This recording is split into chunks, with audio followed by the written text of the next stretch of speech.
Welcome to Eye on the Issues. Tonight, we are talking about House Bill 119.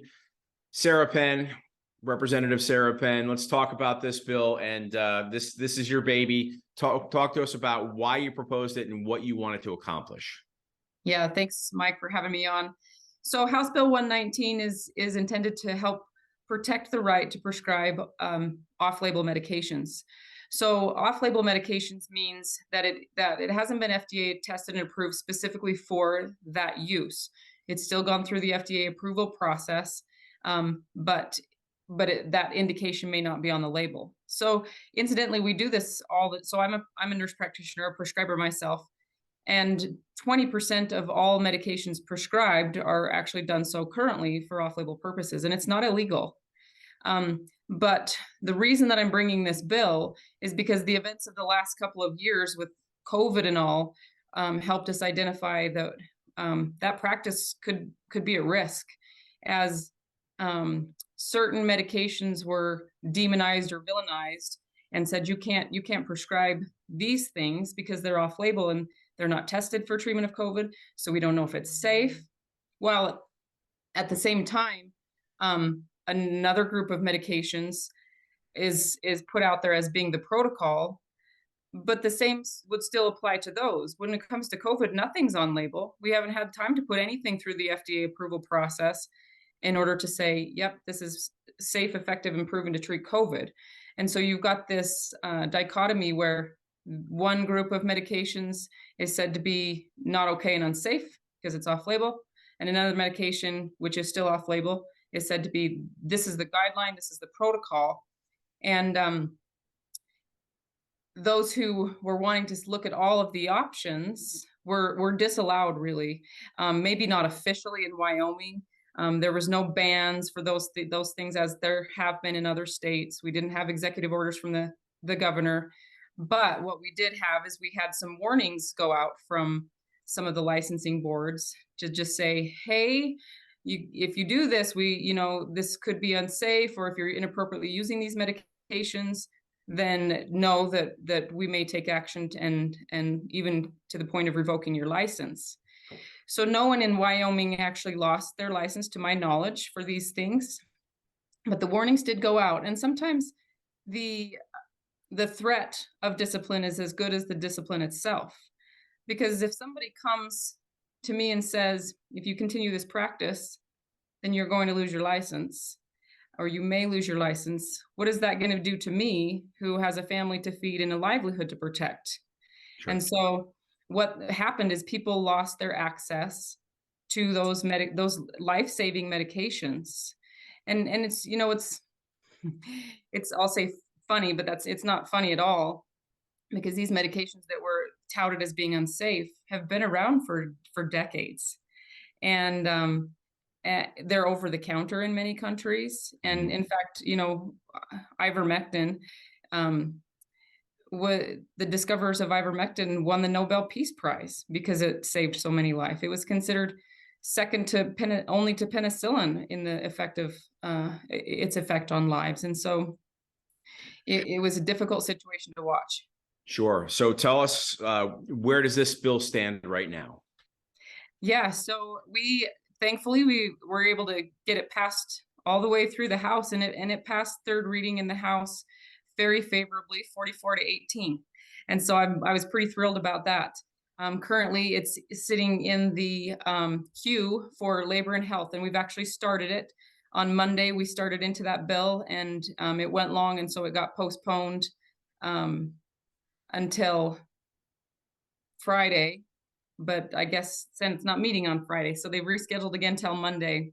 Okay. And so hopefully we'll get to finish that up, and I'm hopeful, and I think that I have enough support to get it out of committee there as well. That sounds fantastic. So how has the session been so far for you? Oh, it's been really good. It's been a whirlwind. It's a lot of work. We do a lot of stuff, long nights. Last night we didn't get off the floor till 7:30, and early mornings. And so, but at the same time, I really enjoyed it. It's good to get out and to be able to have a seat at the table and to do the things that previously I was just all I could do was email, and I didn't get responses, and all you had to do was just watch from the outside.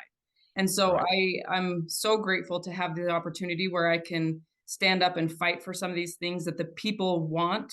And that's why I'm doing this, is to try to be the voice of the people as much as possible, because they don't get a voice. And we get lots and lots of the emails, and I have made it a point to try to respond to almost to every single email, whether they're my constituents or not, because most don't. And so people aren't getting any feedback. They're not hearing what's going on. I'll get emails from people that are 3 days late. And so I'll just respond and say, hey, this is what's the status of that bill already. So people can be updated, because if they're engaged enough to email, they want to know what's going on. And so that's what my purpose is to, represent the people. Yep. And I got to tell you, that's pretty impressive. I've been a reporter for a long time, and you don't often hear lawmakers getting back to constituents or just regular folks that are sending messages, asking questions. Now, I know you're not originally from Wyoming. I understand you're from Utah. Tell us how you got to Wyoming. Yeah. So I married a Wyoming guy. He's Wyoming through and through, grew up in Douglas, and we'll be in Wyoming forever. He loves Wyoming. I love Wyoming. We're raising our kids here. We've got 3 little people at home that are missing their mama. Oh. But we've just decided as a family that this is something that we need to do, and it's a sacrifice for us, but it's a sacrifice for the future of my children and the future of the children of Wyoming, and so it's that important. And what do you, if you had to pick one thing, what do you like most about Wyoming? I think it's the camaraderie. There's a lot of really great people here, and even if we don't agree always, and sometimes we really don't agree, but we can still have good communications, and especially those people that align with my principles and my values. We've really been able to come together, and I think we'll have some lifelong friendships and lasting relationships. So it's been really great. Okay. Is there anything that I'm not asking you that you would like to share? One thing that came up, and going back to the topic of representing the people, my experience with this bill, and of course, this is my first attempt at anything, and thankfully it's been successful so far, and I pray that it will continue to be. But one thing that I've really seen that has affected me is the way that we go about these committees and the order that we do them. So when we're sitting in a committee, we introduce the bill and have a brief discussion, and then we call up the agencies and we call up the lobbyists, and that's the order of events, and the citizens have to wait until the end. And so with my bill that's been rescheduled, and when it went through the House, it took 2 days as well, because there was a lot people had to say about it. And each time I've watched people who are passionate about this, who this affects their life and has affected their life, and they've taken time off work, and they've worked, they've traveled in bad weather, or they've put off vacations, or they've done things so that they can be present to testify, and they get put off to the next day, and then they get rescheduled. When the lobbyists and the agencies, that's their job. They're getting paid to be here. And so they're going to be here tomorrow, or they're going to be here on Friday or the next day, no matter what. But to watch these people who are having to take work off and reschedule their lives in order to stand up and say something, it's really been hard for me. And so hopefully in the future, we can bring a real change or something that way, so that we can do what we're supposed to do and put the people first. It's a good perspective, and I'm glad you shared that. Sarah Penn, thank you so much for your time. House District 33. Once again, thank you for joining us for Eye on the Issues. Thank you. It's been great.